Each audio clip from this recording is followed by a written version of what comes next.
Good morning. Good morning to everyone. I'm really glad to be here today. Really glad to be here, to be with you. I was thinking about you today on my way over to the park, and then just so grateful for friends and for people who care and messages and just this community that we're, kind of creating together. Oh, I just feel so good. So, good morning to you. All right. Welcome. This is Leaning In with Ann. We got a new tagline, making sense out of the nonsense. So much nonsense in the world. So many opinions and thoughts and craziness that if we just take a minute to just think clearly, connect in with God, we can make sense out of some of this nonsense. So, Leaning In with Ann. I'm Ann Ferguson. I am an author. I am a coach. I am a personal mentor. Today I'm a cancer survivor. Each day I kind of say something different about what's going on in my world, and today I am a health fitness person, cancer survivor. I'll talk about why that matters in a second. But I'm grateful for you, even if I don't know you yet. Why? Because you're intentional. Like something I've said matters to you, and you kind of get me up out of bed. So what happened today, didn't want to get out of bed, but I knew that there are some people that come on and kind of count on me, and there's others who watch this later, and it matters to me. So this is what we're going to do. Today we're talking about fear. We're talking about kind of the levels of fear, concern, worry, that shifts to anxiety, and that shifts to panic. We're going to talk about what all that is and how to maybe keep our emotional spins at a low so that we stay aware of things and we don't bury our heads in the sand and not be aware of things while at the same time not get so freaked out that you're paralyzed or go into denial. So we're going to talk about what that looks like. I got a real life experience to deal with today. So today on my plate is a thermography scan. So I'll be talking more about that as we go. But I was diagnosed with triple negative breast cancer 7 years ago and went through that whole process without chemo and or radiation. It was a stage 2 with lymph node involvement. And mammograms did not actually see the 2-centimeter tumor that I could feel. So my breast tissue is too dense, so it's not a good diagnostic tool, really. So I have to go and do a thermography scan today. I've got something kind of scary in front of me, so I'm going to say, what would I love to feel as I'm there at that thermography scan? Because what I do feel right now is a lot of buzzing. There's the nervousness, there's the trying to keep my mind out of the what ifs and all that. We're going to talk some more about that, but what would I love to feel? And for those of you who don't know anything about thermography, when there are cancer cells that are massing and partying together, they generate heat. And so there is a thermography camera that can read what's going on in your body with heat signatures. And they can pick up cancer earlier than mammograms. So that's super fun. Just grateful that this technology is there. Nothing's going to actually bite me in the butt today. I'm just going to go and have the scan done. I want peace. So let me walk through with my cancer journey for just a second so you're aware. Step 1, know that in general, cancer itself does not provide a lot of fear for me. Why? Because when I was diagnosed, I realized I stepped into a fear club. So I had a car accident and the seatbelt grabbed me and I had a lot of tenderness because of that seatbelt, right? As I was kind of pressing on that bruise and going, ow, I found a lump. And I called up and went to my doctor. The lump caused me concern. I was aware, and it caused concern. Concern is a very positive thing. Concern is that awareness that we need to look at something. I'm a little concerned that this could go somewhere else. So it concerned me. Concern, you can deal with, right? Concern's all right. I could have gone from finding the lump into panic. I choose to do some baby steps. Concern, okay. I don't know enough about what this is. It was possible that it was a hematoma, which is a pooling of blood because of that seatbelt. I didn't know for sure. I was concerned, and so I went to the doctor. When the doctor said, let's do some tests. Let's get a mammogram. Let's get an ultrasound. And when those tests came back, we needed a biopsy. I definitely hit worry and toggled back and forth into anxiety. When I was sitting, waiting for my mammogram, there was a woman that was in that room just crying. She was so, the anxiety and panic had already just taken over. And I asked her, she didn't know anything other than they were asking for an ultrasound. Do you know that most breast lumps are not cancerous? But because of all of the awareness about, hey, get checked out, that's what we think, and so it automatically produces the fear. So my mom taught me something years ago. I've tried this for a long time. It actually has helped. And that is, do I have enough information yet to panic? And so while I was sitting in that mammogram, I didn't have information yet. There's still tests that were running. Panic wasn't the thing. We were in a flash flood when I was a kid at Zions Park. There was these great big ominous clouds that came over. And my mom, concern and worry, man, she acted. That's what concern and worry can do. It causes you to respond and act when you need to, right? Like warning. So she said, Ellie, in the car. We all got in the car and we drove, and we were driving really slow. I must have been about 6 years old. The windshield wipers, I remember, were going like this so fast. And there was a guy that was in front of us. There was a big boulder, and a guy in front of us was trying to navigate around that big boulder. We found out later that we were the last car out of the canyon and that cars were being swept off the road. But I remember seeing the guy. I remember the windshield wipers going. I don't remember what I said, but it had to have been laced with fear, because what I do remember is my mother, and she said to me, Annie, have I told you to panic? I said, no. She says, well, I'll let you know when it's time, okay? That solved all sorts of things for me. My brain, if I have understanding of something or a plan or the way to think, I can do anything. And so I was sitting in that mammogram and I'm thinking, her mom hasn't told her to panic yet. I don't understand this. So what I want you to know is that concern and worry, yes, use those. Use those to promote the action step you need to take. But false expectations appearing real, that fear is not necessarily serving you. So I had the biopsy. Now, I'm going to go into this because I think it's important for you to know. I was given two options. I was given a puncture biopsy or a fine needle aspiration. I chose the fine needle aspiration. I believe that it saved my life.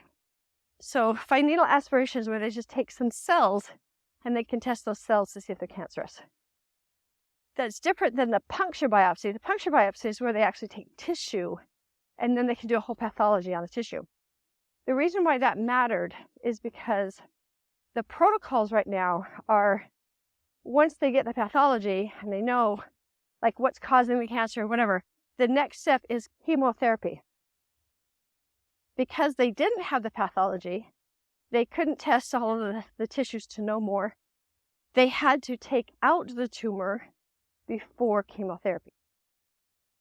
That was good news for me. So we actually did surgery first.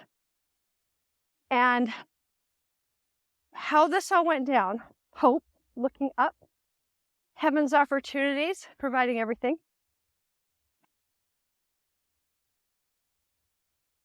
I was diagnosed on Monday. On Tuesday, I saw the breast surgeon, and on Wednesday, I flew out to be with my daughter when my very first grandchild was born. And that was a 6-week trip. I was here several weeks before and then several weeks after the baby. And I told the breast surgeon, if this needs to be taken care of immediately, let's get a team out where I am. Because we have medical stuff where I'm going to be. I can have the surgery there if it's going to be a really big deal. But if this is my only time to be a grandmother, I'm going to take the opportunity. I'm not going to rush home. I'm not going to cancel this trip. So I was there. And they said, no, don't worry about it. It takes several years for one of these tumors to form anyway. You're fine. We'll see you when you're back. So I had 6 weeks to look up. One thing I want you to know, if you or a loved one gets a cancer diagnosis, there's an urgency that comes. And when that urgency comes, it makes you feel like you've got to move or else. You have some time, my friends, to pray. You have some time to connect with God and say, I am gathering the information and the expertise that you have, and I'm going to take it. I'm going to take it and find out what to do with it. So I had 6 weeks, and I said, hey, God, I need to prep my body. Like, I want my body to be as healthy as it can possibly be before I have to go into what I have to go into. So can you help me with that? Prepping my body. And I said, there's too much information out there on the web. Oh my goodness, there's so much information. I get so overwhelmed. I need the thing. Like, please lead me to the thing that I need to be aware of for my body. Can you help me with that? So I zeroed in on a book called Cancer Free, the Non-Toxic Guide to Healing. It gave me a lot of information. It let me know that in our bodies we have what's called a natural killer cell, and it goes after rogue cancer cells if our immune system is strong. So, for instance, there's a cell, it's supposed to do a job and it's supposed to die. Another cell's supposed to be born. Well, what happens with cancer cells is these cells decide they don't want to die. They don't want to, they're going to hang around.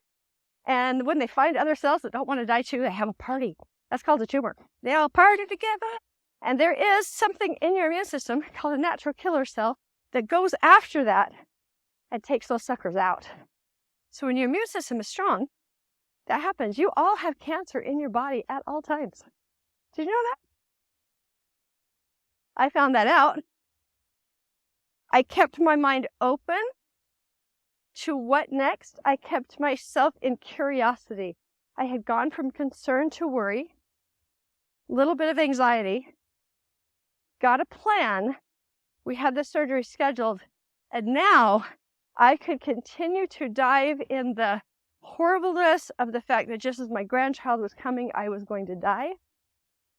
I could have swum in all of the pain and the torture and the things that were going to happen with chemotherapy, and that whole trip could have been different. And instead, I decided to sit in hope. Heaven's opportunities, providing everything. So I found this non-toxic guide to healing. I also found that there's a supplement you can take to boost up your natural killer cells. And so I ordered it. And then I started to change my diet. And I started to meditate. And I started to take care of myself in a way that I hadn't. It's almost like when you get a cancer card, you kind of have like, everyone gives you, you take care of you kind of thing. And so I did. By the time I got back, I had surgery. And because we did the tumor first, it was 3 months before they were going to do a chemo. So I had more time. And there was one morning where I was trying to grab that supplement off the web, trying to order it. And there was something that popped up and it wouldn't click off, and I kept trying to click it off and it wouldn't. When that happens, I know that Spirit is trying to do something, because everything over the internet is actually in the spiritual plane. Like right now, we are talking and meeting on a spiritual realm because you're not actually in front of me. You're not tangible. You're not physical. It means you're spiritual. Isn't that kind of fun? So when that happens, technology-wise, I go, oh, it's great. And I found a naturopathic oncologist. I didn't even know they had those. She used to work for Cancer Treatment Centers of America. She was only an hour away. So I made the appointment, and everything that I was doing was the protocol that she would have had me on, except for one supplement. She gave me that supplement, and it gave me a really bad headache. I was allergic to that particular supplement. I'm not going to go further other than to tell you that I was told by the Lord not to do chemo, not to do radiation. And I am 7 years out, and I walked almost 9 miles yesterday. No neuropathy in my feet. My digestion is good. I love the world, my life, you people. So, how to, right? The how to not dive into the stuff is to understand that nothing that appears real in fear is actually real. Now, that doesn't mean don't feel the fear, okay? There's never a time when we say, don't feel the emotion. What I did, because when you enter the cancer club, you enter the fear club. Everyone's afraid for you. You're afraid. The doctors use fear to tell you what to do. And I don't think that they're bad. I think that they're just resonating with the vibration of fear, right? And they want to save you. They're trying to do it the best they can. Kind of outdated a little bit, right? There's more than just these drugs. And there's just fear. So what I did was I bowed down and I let God see my fear instead of my faith. I came to him in prayer, fully letting the fear show up, all the things that surrounded it, including his will, wanting to bring me home, and me having all of this mess of what my loved ones were going to go through if I wasn't home. Jaden was, 13, 14? Like, what would that mean? Would he go to his dad and my husband end up with no one around? Like, all of those fears I let come up, but I let them come up in the presence of the Lord. I didn't judge myself as not being faithful because I was fearful. It is okay. It's okay to be exactly who you are in front of him. He says, work out your fear and trembling before me. I used to think I meant the great Oz, be really scared of him. And it's not. It's like everything you're feeling, bring it before me. I'm going to help you. I'm just totally going to help you. So I did. I brought it to him. And I said, Lord, I don't know how not to be afraid. Like, I have no idea how to walk this walk without fear. But I'm willing. I'm willing to be at peace, because what I understand is that the fear may block my ability to hear you and what you're telling me, because I'm going to get so wrapped up in the anxiety and the panic that I'm not going to be able to hear you. So I'm offering, here is my fear. I just ask that you take it. And then I did something else that was kind of interesting. It came into my mind as I was there in that prayer. And that was, I asked him to separate me from the club. It's like there's this collective consciousness that I was vibrating with. All over the world, people with cancer, families with people with cancer, there's just fear. And I said, I don't know how, and I don't know why you're telling me this, but can you get me out of that club? Can you, set me apart? Get me outside of whatever all of that vibration is. Cut the cord, whatever that is. Now, because that thought came to me in prayer, I just trusted that it was a thought from him. So I did that. And it definitely subsided. There was another thing that happens on the alternative side of cancer treatments. There's a different kind of fear. It's a pseudocyte. It's a paranoia that everybody's against you and that big pharma, and there's anger. And so I recognize that too, that my peace wasn't in the alternative and it wasn't in Western medicine. And so I said, that collective consciousness of anger, I can't walk this walk with that either. So can you separate me out and put me on this path between me and you? What do you want me to do? I sacrificed the fear. I didn't know how that was going to happen. And when it came up, I just remembered what it felt like on my knees when it was taken. So it came up again. It's not like it doesn't. Weeds come up again in the garden when you weed them, right? It's kind of like that.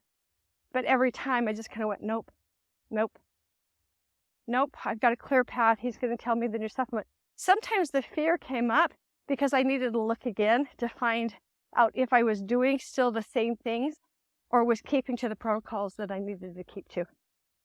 And sometimes I would take a supplement that he had shown me and I would feel kind of guilty about it. And I'm like, what is this? And it was like, well, my internal constitution of my body had rebalanced and changed. So that supplement was no longer the one. Now I needed something else. It was brilliant. The way that the Lord worked was so cool. Now, please know I'm not against chemotherapy. I am not against radiation. I am 100% pro what me and the Lord need to do in the moment without fear. That is my doubt, not fear not. Now let's go into what's been going on recently. Every winter, I go through the process because it was January 29th that I had the car accident, and my body remembers this whole thing. And when I'm not eating okay, other things happened. I have cystic stuff in my breast. I did not know that chocolate exacerbates that, makes them achy, swelly, and lumpy. Did you know that caffeine makes cystic breasts more messy? I found that out. And in the winter, I do caffeine. Why? Because I'm tired, because the sun's not out. I haven't done as much this winter. Still do it once in a while. Not as deep, not as much. But I'm kind of achy and kind of tender. And things are different because now I'm menopausal, so I don't even know what the crap's going on with my body. But I'm back in that situation. Then we started watching the show New Amsterdam. Oh my gosh, you guys. Netflix, New Amsterdam. It is so good. It is so good. But there is cancer. So watching these cancer journeys with some people and some of the storylines kind of started to freak me out. I started to get concerned because I still feel the lump that they call a fibroadenoma. It's gotten bigger this year. Not exponentially, kind of growing at the same rate as it has before. And so I start getting worried. I start getting upset. Like, And every time I'd get too worried, I'd go back into, I'm concerned. What does that mean? Well, concern and worry bring me to action. So last week, I made an appointment for some thermography. I am going to keep myself in, go. I could bury my head in the sand. Like, this could be so big and scary. I could just bury my head. But instead, I'm curious as to what's going on. I think I'm going to find out. And of course, the worry about, okay, if this is cancer, then what happens to my business and what happens to my mentors and what happens to the programs? And I've got to get the website all done so that I can just keep going. And that'll produce the money that I need for the cancer and all of those thoughts. And I go, well, I didn't say I could panic yet. Those are good thoughts. And Father, can you and I do that? If I need to do it, can we go back in that peaceful, let's plan kind of thing? Right now, I'm afraid it's going to jump into anxiety. So I'm going to ask you to hold me and keep me into worry and concern so I actually keep this appointment, because otherwise I could deny and put my head in the sand and not want to do it. So I'm going to ask you to help me just be enough. Then I'll walk forward. I don't want to go into panic. I don't like panic. I actually don't like anxiety. Now, I, for whatever reason, don't have all of the biochemical stuff that produces the anxiety. I will tell you one of the reasons why I think that's true. I will not watch things on TV that produces a lot of anxiety. Like that little show with a little bit of cancer, that was enough for me. I don't need more. I do not watch scary movies. I do not watch the news that can get my brain into all the possibility. I was thinking about this yesterday. I was eating lunch, my husband was watching the news, and I saw a thing on the news, and I went, oh my gosh, something like that could have happened 15 years ago, 20 years ago, and nobody would have ever known because they would have broadcast that on the news, right? But because of these 24-hour news stations, we have all of this anxiety. And I went, the law of deduction. When I see things as evidence, I deduce that that is then real. The law of inductive reasoning says, if it has ever happened before, it is possible to happen now. And I went, oh my gosh, Satan is running amok. So on the news, it happened, deducing that it's evidence that it's real. All of the shows, the TV, the things that get us kind of, feeling, if you will, not feeling what we feel, but feeling what the music tells us to feel, and the visions on the TV tells us to feel. It says this is possible, and therefore it can happen again. What if we flip that the other way? What if there's ever been spontaneous healing? If there's ever been a non-fear driven way to walk through something? If there's ever been calmness and the Lord standing right next to you? If that has ever happened, then it is possible again. I don't resonate with a lot of anxiety in general because I don't like that feeling, and I keep myself out of adrenaline rushes where my body is reacting to something that I'm seeing. I choose joy every day. I choose to see the good things in life every day. It's not Pollyanna. I'm very aware that there are other things, but if they don't concern me, then it's not mine to act. If it's not within my realm of ability to have impact on, and the Lord isn't telling me to do something that I don't have to, He's got this.